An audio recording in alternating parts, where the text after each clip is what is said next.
NSS കരയോഗം 1488 number വനിതാ സമാജം, ബാലസമാജം എന്നിവയുടെ സംയുക്ത വാർഷിക പൊതുയോഗം നടന്നു. High Range NSS union president R Manikuttan യോഗം ഉദ്ഘാടനം ചെയ്തു. കട്ടപ്പന 2794 നമ്പർ NSS കരയോഗത്തിന്റെയും 1488 നമ്പർ സരസ്വതി വനിതാ സമാജത്തിന്റെയും 1158 നമ്പർ മന്നം ബാലസമാജത്തിന്റെയും സ്വാശ്രയ സംഘങ്ങളുടെയും 2023-24 വാർഷിക പൊതുയോഗമാണ് കട്ടപ്പന മുനിസിപ്പൽ ഓഫീസിന് മുകൾ നിലയിലുള്ള കോൺഫറൻസ് ഹാളിൽ വെച്ച് സംഘടിപ്പിച്ചത്. High Range NSS union president R Manikuttan യോഗം ഉദ്ഘാടനം ചെയ്തു. സംഘടനയുടെ ഭരണഘടനാ നേതൃത്വം അംഗീകരിക്കാത്തതാണ് പ്രതിസന്ധിക്ക് കാരണം. തിരഞ്ഞെടുപ്പ് നടത്തുകയാണ് ഹൈറേഞ്ച് NSS യൂണിയന്റെ ആവശ്യമെന്നും ആർ മണിക്കുട്ടൻ പറഞ്ഞു.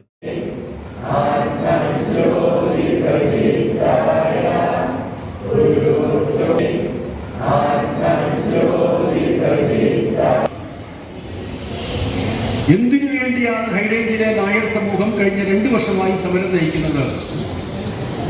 എത്ര ലളിതമാണ് നമ്മുടെ ആവശ്യം. നമ്മൾ NSSന്റെ നേതൃത്വത്തോട് ആവശ്യപ്പെടുന്ന ഒരേ ഒരു കാര്യം, തെരഞ്ഞെടുപ്പ് നടത്തണം. നൂറ്റാണ്ടുകൾക്ക് മുമ്പ് മന്നത്താചാര്യൻ രൂപം കൊടുത്ത ഒരു ഭരണഘടന, ആ ഭരണഘടനയെ നമ്മൾ ബഹുമാനിക്കുന്നു.